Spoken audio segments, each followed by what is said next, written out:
ikuti program Camera, catatan Menko Airlangga.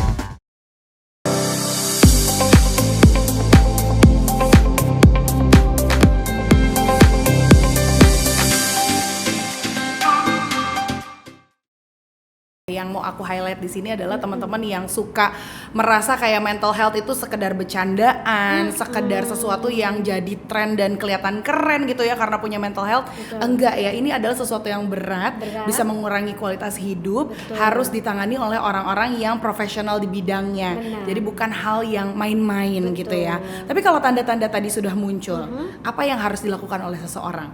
Kalau dia menyadari itu sangat baik ya, dia pastinya harus segera minta bantuan ya.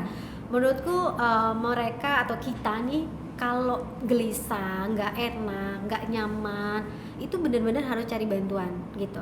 Karena kan pada dasarnya kan kita adalah makhluk sosial. Betul. Ya, kita makhluk sosial, kita harus butuh orang lain, nggak bisa sendirian mengatasi itu. Jadi bebannya itu dibagi, kayak rumus matematika aja, dibagi itu kan makin lama makin kecil kan. Ya, Misalnya betul. 10 dibagi sekian, lama-lama bebannya lebih sedikit. Nah, lalu kemudian ketika itu dia sharing, itu kan mengeluarkan informasi dari dalam isi kepalanya kan. Betul. Kerumitan yang di dalam kepalanya paling tidak keluar, Di-share soalnya. di-share. Mungkin dia belum tentu butuh solusi, ya kan? Paling tidak dia cerita itu udah longgar, batinnya udah longgar, kepalanya udah ringan gitu. Nah, itu yang bisa dilakukan. Seeking help itu penting banget, cari support system itu penting banget. Kadang-kadang ada yang bilang juga, "Mbak, nggak ada, aku tuh nggak punya temen," gitu kan. Cari gitu. Maksudku kita punya 7,8 miliar manusia di dunia gitu ya. Ada sosmed juga berteman lah ya. Gitu ya, cari gitu, cari komunitas, cari gitu, kita harus cari. Tapi kalau misalnya dia memang udah nggak berdaya, berpikir untuk cari bantuan aja udah susah, makanya orang-orang yang di sekitarnya gitu untuk membantu dia, menawarkan bantuan. Kiranya apa yang bisa saya lakukan nih? Mereka kadang-kadang cuma butuh didengerin gitu ya, nggak disemangatin gitu, karena mereka juga ya aku tuh cuma butuh dimengerti gitu loh gitu ya. Jadi kalau kita di sekitar dia, tawarin, lo mau apa gitu, apa yang bisa gue bantu dari gue ini apa nih kira-kira, itu aja udah cukup banget.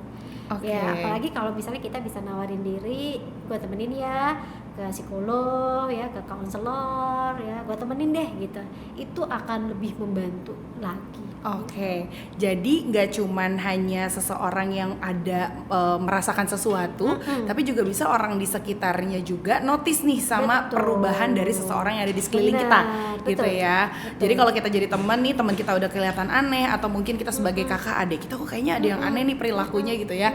Itu mungkin bisa sambil kita lakukan pendekatan gitu ya, pelan-pelan. Habis itu kita kasih arahan, siapa tahu membutuhkan profesional gitu ya. Satu lagi, jangan jadi toxic juga. Karena kadang kita tuh jadi kayak toxic positivity, Ovi gitu ya. Udah deh gitu, orang lain tuh hidupnya lebih susah daripada lo gitu kan. Gini doang ngapain sedih. Nah, itu toxic. Itu toxic ya? Itu toxic. Padahal itu maksudnya menenangkan, tapi itu toxic. Maksudnya menenangkan, tapi jadi toxic untuk seseorang yang sedang dalam masalah mental ya. Itu kena mental lagi tuh buat dia gitu. Kesannya kok kayaknya masalah gue tuh kayak lo anggap remeh banget ya gitu. Karena sebenarnya kita nggak bisa tahu angle masalah orang tuh beda. Makanya stres itu adalah personal journey, Ovi. Jadi nggak bisa nih ada orang ketinggalan handphone biasa aja tuh, tapi ada orang ketinggalan handphone kalang kabut, stres, panik, marah-marah, emosi.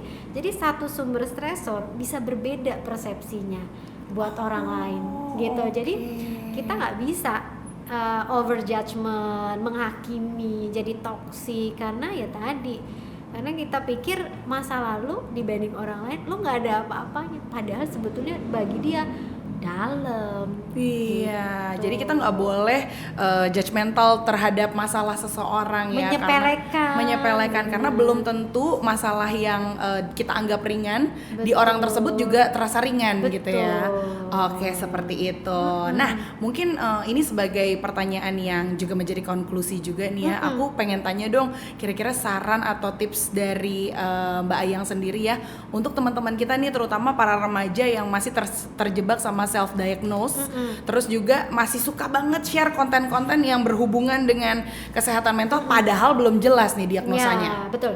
Pertama pokoknya hindarin yang namanya self diagnosis ya, karena itu tidak tepat dan tidak sehat untuk diri sendiri. Kalaupun bergejala ya, mengalami gejala-gejala tertentu, pastikan langsung konsultasi pada ahli gitu, sehingga tidak salah diagnosa dan treatmentnya nanti jauh lebih tepat.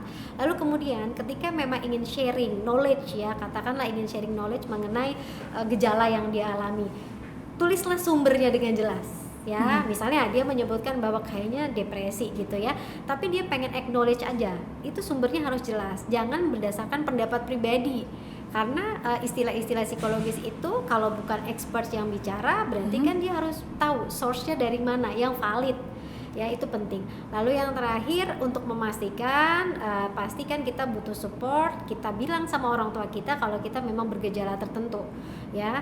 Lalu kemudian kita bilang sama orang-orang yang memang percaya sama kita, sehingga kita merasa lebih ringan untuk bisa mengelola diri dengan lebih baik dan stresnya nggak jadi lebih berat gitu. Oke, wah Mbak Ayang terima kasih banyak Terima kasih loh juga, untuk Ovi. ngobrol-ngobrolnya. Ini gak berasa banget ya, ternyata perjumpaan kita kali ini harus selesai dulu.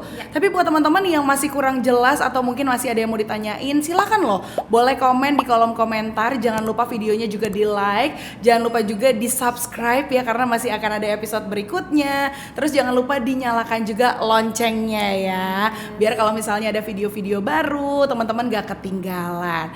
Mbak Ayang sekali lagi terima kasih banyak Ovi. untuk ngobrol-ngobrolnya. Semoga bermanfaat buat teman-teman di sini, dan jangan lupa kalau teman-teman pengen curhat seputar psikologis ya, bisa banget ya, boleh komen di bawah. Sekali lagi, di next episode mau dibahas apa, detailnya apa yang mau kita bahas, boleh juga dikasih masukan di situ ya. Kalau begitu aku Astri Ovi pamit dulu, dan sampai berjumpa di episode-episode berikutnya. Bye bye.